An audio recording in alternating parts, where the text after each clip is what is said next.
प्रार्थना करेंगे। प्रभु जी, हम तेरा धन्यवाद करते हैं आज के सुंदर समय के लिए, जब हम तेरे वचन में से सीखते हैं। तेरी दया, तेरी ग्रेस, तेरी मर्सी हम पर होने के लिए हम मांगते हैं पिता। तो हम पे दया कर, तेरे वचन की सच्चाई को हम सीखने पाए। प्रभु मेरी सहायता कर पिता परमेश्वर। मैं अपनी कोई बात नहीं, अपनी कोई मन की मन घड़त बात नहीं, प्रभु तेरे वचन की सच्चाई तेरे लोगों को बताने पाऊं पिता परमेश्वर। धन्यवाद हो प्रार्थना सुनने के लिए, यीशु मसीह के नाम से मांगते हैं, आमीन। हालेलुया। आज के यहाँ जो वचन है वो लिया गया है प्रेरितों के काम, उसका पहला अध्याय, उसका 12 से लेके 26 वचन। 12 से लेके 26 वचन।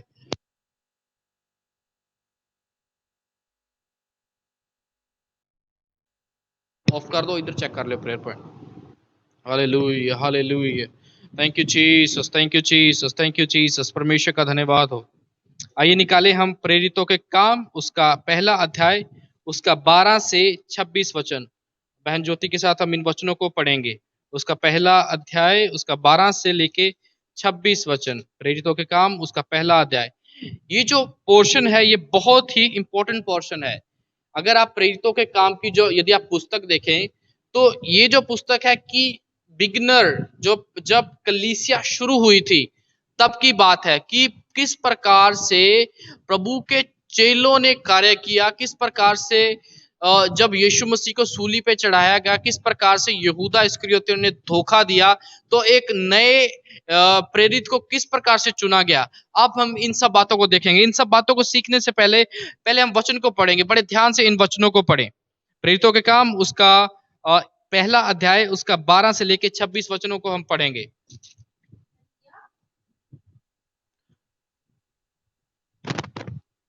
मत्तियाह को यहूदा का पद मिलना। तब वे जैतून नामक पहाड़ से जो यरूशलेम के निकट था, एक सबत के दिन की दूरी पर है, यरूशलेम को लौटे। जब वे वहां पहुंचे तो उस अटारी पर गए। वहां पतरस और यूहन्ना, जहां याकूब और अन्द्रियास और फिलिप्पुस और थोमा और बरतुल्मै और मत्ती का और हलफई का पुत्र याकूब और शामौन जैतुलेस और याकूब का पुत्र यहूदा रहते थे। ये सब कई स्त्रियों और यीशु की माता मरियम और उसके भाइयों के साथ एकचित्त होकर प्रार्थना में लगे रहे। उन्हीं दिनों में पतरस भाइयों के बीच, जो 120 व्यक्ति के लगभग थे, खड़ा होकर कहने लगा, हे भाइयों, अवश्य था कि पवित्र शास्त्र का वह लेख पूरा हो जो पवित्र आत्मा ने दाऊद के मुख से यहूदा के विषय में, जो यीशु के पकड़ने वाले का अगुआ था, पहले से कहा था, क्योंकि वह तो हम में गिना गया और इस सेवकाई में सहभागी हुआ। उसने अधर्म की कमाई से एक खेत मोल लिया और सिर के बल गिरा और पेट फट गया और उनकी सब अंतड़ियां निकल पड़ी और बात को यरूशलेम से सब रहने वाले जान गए, यहाँ तक कि उस खेत के नाम उनकी भाषा में हकलदमा अर्थात लहू का खेत पड़ गया। भजन संहिता में लिखा है, उसका घर उजड़ जाए और उसमें कोई ना बसे और उसका पद कोई दूसरा ले ले। इसलिए जितने दिन तक प्रभु यीशु हमारे साथ आता जाता रहा, अर्थात यूहन्ना ने बपतिस्मा से लेकर उसके हमारे पास से उठाए जाने तक जो लोग बराबर हमारे साथ रहे, उचित है कि उनमें से एक व्यक्ति हमारे साथ उसके जी उठने का गवाह हो जाए। तब उन्होंने 2 को खड़ा किया और यूसुफ को बरसबा कहलाता है, जिसका अपमान यूसुफ है, दूसरा मत्तियाह को, और यह प्रार्थना की, हे प्रभु, तू जो सबके मन जानता है, यह प्रगट करके इन दोनों में से तूने किसको चुना है कि वह इस सेवकाई और प्रेरिताई का पद ले, जिसे यहूदा छोड़कर अपने स्थान को चला गया। तब उन्होंने उनके बारे में चिट्ठियां डाली और चिट्ठी मत्तियाह के नाम पर निकली। अतः वह उन 11 प्रेरितों के साथ गिना गया। आमीन, आमीन, आमीन। इस परमेश्वर के वचन के द्वारा आप सबको आशीष मिले। परमेश्वर का धन्यवाद हो इस वचन के लिए। इन वचनों के अंदर हम देखते हैं कि किस प्रकार से यहूदा इस्करियोती ने प्रभु यीशु मसीह को धोखा दिया था और किस प्रकार से उसने अपने लालच के लिए, किस प्रकार से उसने अपने लालच के लिए अपनी इच्छाओं को पूरा करने की कोशिश की। लेकिन अब हम इसमें देखेंगे कि उन 12 प्रेरितों में से उन जो 12 अपोस्टल थे उनमें से अब एक कम हो गया है, लेकिन वो क्या करना चाहते थे, वो चाहते थे कि एक और व्यक्ति उनमें ऐड हो जाए। तो किस प्रकार से जो मत्तियास है उसका चुनाव हुआ, तो आइए हम एक एक करके इस वचनों को देखेंगे। पहले हम 12वां वचन देखते हैं। वहां पे लिखा है, तब वे जैतून नामक पहाड़ से जो यरूशलेम के निकट एक सब्बत के दिन की दूरी पर है, यरूशलेम को लौटे। और जब वे वहां पहुंचे तो उस अटारी पर गए जहां पतरस और यूहन्ना और याकूब और अंद्रयास और फिलिपुस और थोमा और बरतुल्मै और मती और हल्फई का पुत्र याकूब और शमौन जलोतेस और याकूब का पुत्र यहूदा रहते थे। अब आपको इस बात को समझना है, जो 12वें वचन में यहाँ पे लिखा है कि जैतून पहाड़ से निकलकर वे सब्बत के दिन की दूरी, यानी पूरा एक दिन की दूरी पर थे। और जब वे वहां पहुंचे तो एक अटारी पर गए। अटारी मतलब उस समय लगभग यरूशलेम में जितने भी घर बनते थे, हर घर के ऊपर एक ऐसा कमरा होता था। उस कमरे में या तो ज्यादातर आराधना होती थी, या फिर अगर उस घर में किसी की मृत्यु हो जाए तो उस मृत शरीर को उस कमरे में रखा जाता था। तो कहने का मतलब ये कि लगभग हर एक घर में एक सेपरेट रूम होता था जो ऊपर होता था। उसी प्रकार अब यहाँ पे वो जो कमरा है, एक कमरा है, तो ये जो कमरा है प्रेयर के लिए यूज हो रहा है। अब प्रेयर के लिए कौन लोग यूज कर रहे हैं? जितने भी आगे नाम दिए गए हैं, ये लोग उस कमरे का इस्तेमाल प्रार्थना के लिए कर रहे हैं।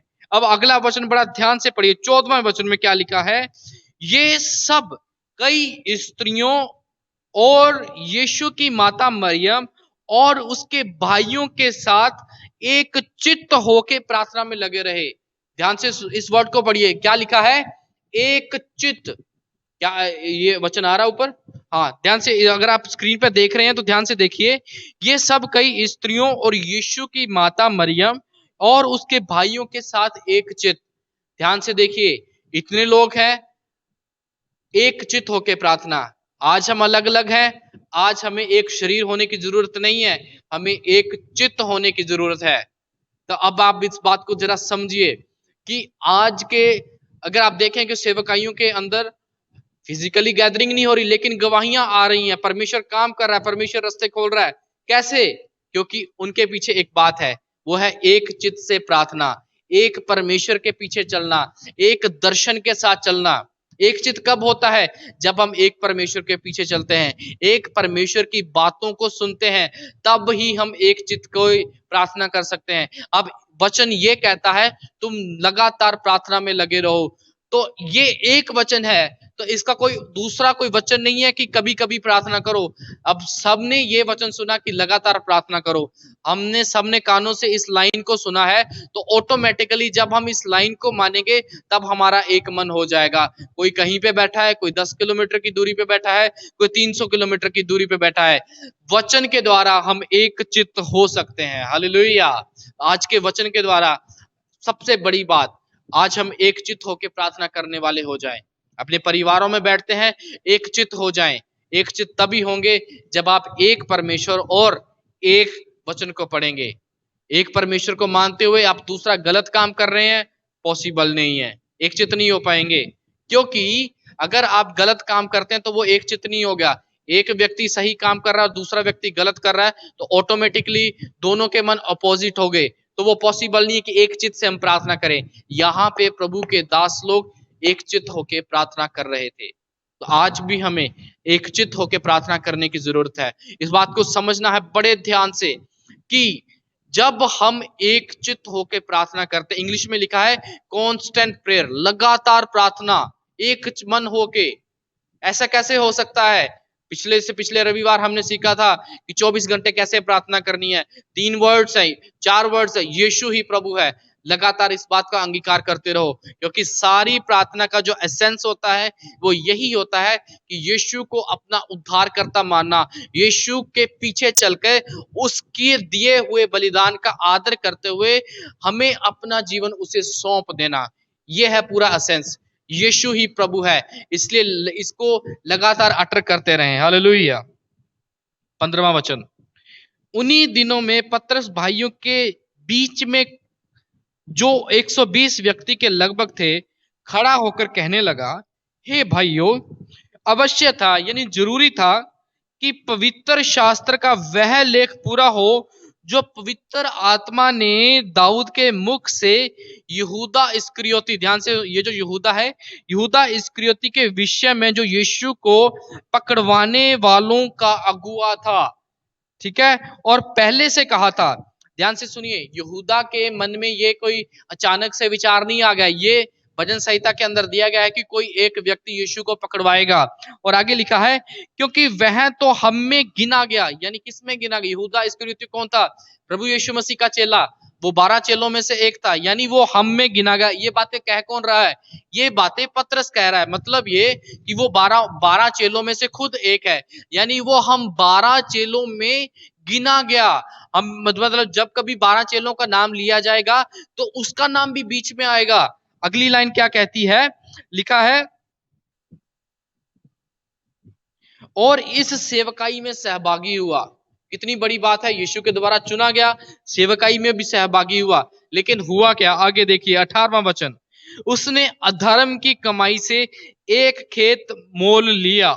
अगर आप इसके डीप या बैकग्राउंड में चलेंगे, अगर आप देखेंगे, असल में ये जो खेत लिया, ये इन्होंने एक जमीन का टुकड़ा लिया, ये खुद यहूदा इस्करियोती ने नहीं लिया।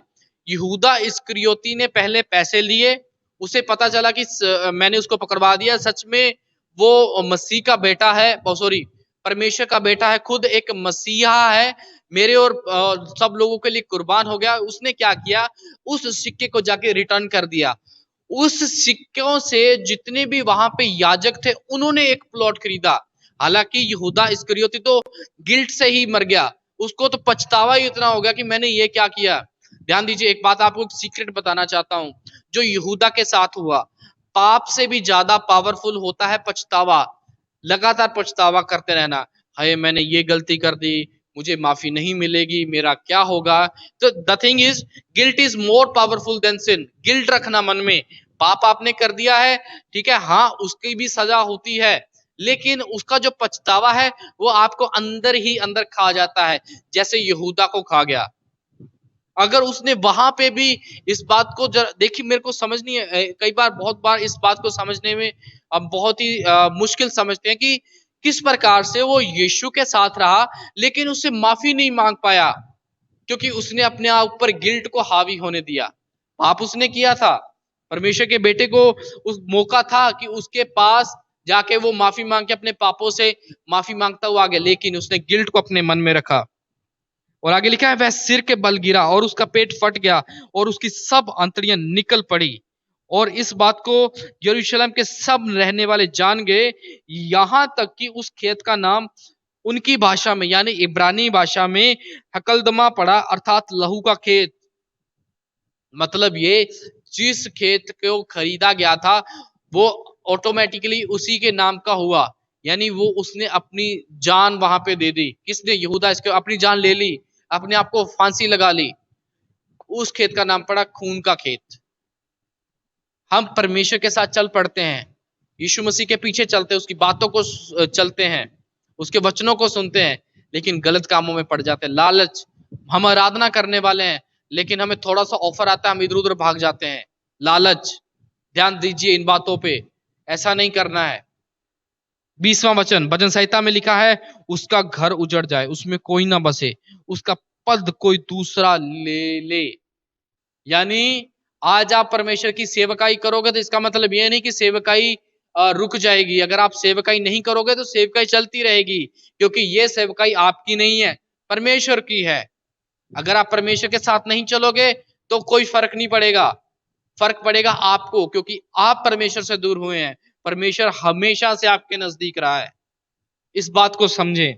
21वां वचन, इसलिए जितने दिन तक प्रभु यीशु मसीह हमारे साथ आता जाता रहा, अर्थात यूहन्ना के बपतिस्मा से लेकर उसके हमारे पास से उठाए जाने तक जो लोग बराबर हमारे साथ रहे, उचित है कि उनमें से एक व्यक्ति हमारे साथ उसके जी उठने का गवाह हो जाए। अब पतरस यहाँ पे लोगों को कह रहा है कि असल में सिंपली भाषा में समझाने की मैं कोशिश करता हूं कि एक बंदा तो अब चला गया, उसने धोखा दे दिया, प्रभु यीशु मसीह ने 12 चेले चुने थे, तो अब उन 12 के काउंट को पूरा करना है तो एक व्यक्ति को चुना जाए। अब वहां पे किस प्रकार से चुनते हैं, यहाँ पे देखिए, तब उन्होंने 2 को खड़ा किया, एक यूसुफ को जो बरसबा कहलाता है, जिसका उपनाम यानी जिसको हम पेट नेम बोलते हैं, यूस्तुस, मतलब किसी का एक मेन नाम होता है और एक छोटा नाम, घर वाला नाम। और दूसरा मतैया तो यह प्रार्थना की कि हे प्रभु, तू सबके मन जानता है, यह प्रकट करके इन दोनों में से तूने किसको चुना है। ध्यान से सुनिए अब इन बातों को। अब 2 व्यक्ति खड़े किए गए जो लगातार, इनको ओहदे की कोई भूख या प्यास नहीं थी कि हमें भी 12 चेलों में से रखा जाए। ये बिना किसी ओहदे के लालच के परमेश्वर के पीछे चलते रहे। यहूदा इस्करियोती ओहदे पर था, फिर भी उसने गलती की। ये ओहदे पर नहीं थे, फिर भी वफादार रहे।